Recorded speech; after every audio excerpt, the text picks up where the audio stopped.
here sa Hong Kong? Magna 9 years this coming 18. And, 19. Ano nang naitulong sa'yo ng pag-stay mo dito ng matagal? Naitulong niya sa sarili ko yun, di ba? Yeah, and your family also. Of course. You're so pretty here.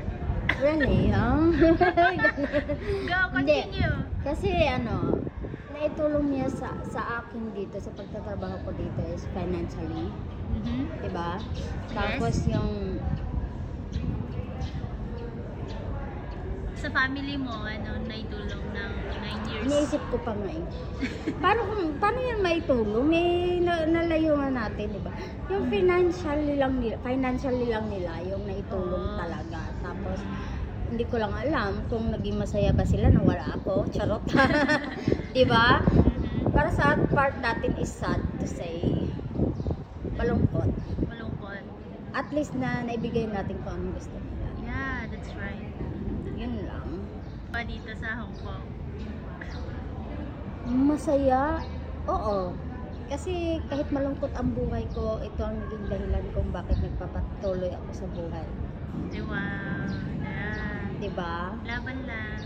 Laban ng self. Laban lang.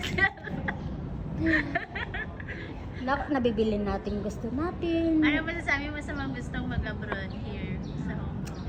Ang masasabi ko lang is dapat higpitan nila yung nila.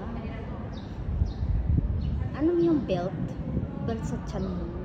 Higpitan mo yan pag mag-abroad ka kasi pag for example yung puso mo mabilis mapagod. Tapos yung mga anak mo malayo pa sa'yo. Diba? Yeah. Tapos marami pang mga temptation. Lahat ng belt na yan dapat na maraming meaning yan, hindi lang yan sa kundi sa mga pagsubok at na rin sa problema, sa pamilya. Yun lang. Ayoko nung mas marami pang sagot dyan kasi kaya nga, anong ma-advise mo dito sa mga OFW, kapwa natin OFW? May advice ko sa mga kapwa OFW, huwag masyadong mapagmataas. Kasi minsan nakikita ko sa masyado silang habang tumatagal sila dito parang naging na sila. Pero hindi ko naman nila hindi naman lahat. May mababait din naman so far. Yeah. Kagaya ko, charot. Hindi. Hindi, merong masyado ng walang parang hindi na lumingon sa pinanggalingan. First time ko dito, yun ang napansin ko sa isang tao. Pero nung nagkatagalan, mabait naman sa akin. Kasi kung may kailangan sa'yo ng tao, magiging mabait talaga sa'yo. Pero okay, gano'n naman talaga. May sarili tayong decision. Mistake. You can make mistake to our decision.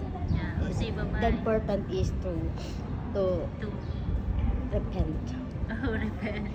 Tama ba? Yeah, tama. Repent our sin. Oo, repent our sin. Tapos, kung magkakamali ka, huwag mong ipagpatuloy. Dapat stop ka na talaga. Kasi mistakes always there.